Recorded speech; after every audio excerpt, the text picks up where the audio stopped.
270 feet ஹைட்லேருந்து கொட்டுற ஆந்திராவோட highest water falls தான். இந்த வாட்டர் ஃபால்ஸ்க்கு நீங்கள் போகணுன்னு ஆசைப்பட்றீங்களா? இந்த வீடியோவை சேவ் பண்ணி வச்சுக்கோங்க.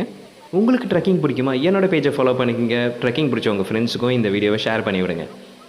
இந்த வாட்டர் ஃபால்ஸோட பேர் தலக்கோனா வாட்டர் ஃபால்ஸ். இது சென்னையிலேருந்து அப்ராக்சிமேட்டாக 220 கிலோமீட்டர்ஸ் டிஸ்டன்ஸில் இருக்குது.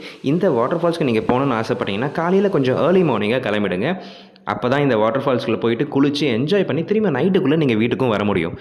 இந்த வாட்டர் ஃபால்ஸுக்கு போகிறதுக்கு கூகுள் மேப்லேயே உங்களுக்கு கிளியரான ரூட்லாம் காமிக்கும். ஸோ யாருக்கிட்டையும் வழி கேட்க வேண்டிய அவசியமே கிடையாது. இந்த செக் போஸ்ட் தான் ஃபஸ்ட்டு என்ட்ரி பாயிண்ட். இந்த இடத்துல போனீங்கன்னா பைக்குக்கு 15 ரூபாயும் காருக்கு 100 ரூபாயும் சார்ஜ் பண்ணுவாங்க.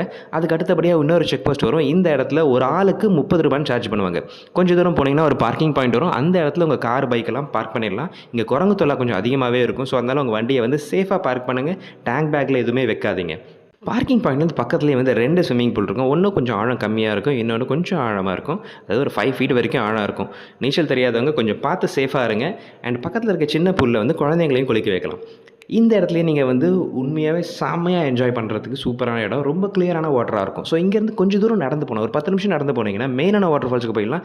இந்த மெயின் ஃபால்ஸில் பார்த்தீங்கன்னா அக்டோபர்லேருந்து ஃபெப்ரவரி வரைக்கும் சீசன் டைம். ஸோ இந்த இடத்துல ஃப்ளோ சூப்பராக இருக்கும். அதுக்கப்புறமா ஃப்ளோ கம்மியாகிடுங்க. அதுக்குனால சீக்கிரமாக போயிடுங்க. அண்ட் இதுக்கு மேலே போகிறதுக்கு இன்னொரு வாட்டர் ஃபால்ஸ் இருக்குது. ஸோ அந்த இடம் தான் இந்த வாட்டர் ஃபால்ஸோட டாப் பாயிண்ட்னு சொல்லலாம். அங்கே போய் குளிக்கிறதும் செம சூப்பராக இருக்கும். இந்த தடவை நான் போகும்போது யாருமே இல்லை, நான் மட்டும் தனியாக என்ஜாய் பண்ணேன். ரொம்பவே செம அமேசிங்காக இருந்தது. ஆனால் தண்ணி சும்மா சில்லுன்னு ஃப்ரீசர்லேருந்து எடுத்த மாதிரி இருந்தது. ஸோ இந்த வாட்டர் ஃபால்ஸில் நீங்கள் போய் குளித்து பயங்கரமாக என்ஜாய் பண்ணலாம். இப்போ இது சீசன் டைம். ஸோ இந்த டைமுக்குள்ளேயே போயிட்டு இதை என்ஜாய் பண்ணுங்கள். அடுத்ததாக வேறு ஒரு சூப்பரான ட்ரெக்கிங் பிளேஸ்லேருந்து உங்களை மீட் பண்ணுறேன். அது வரைக்கும் குட் பை.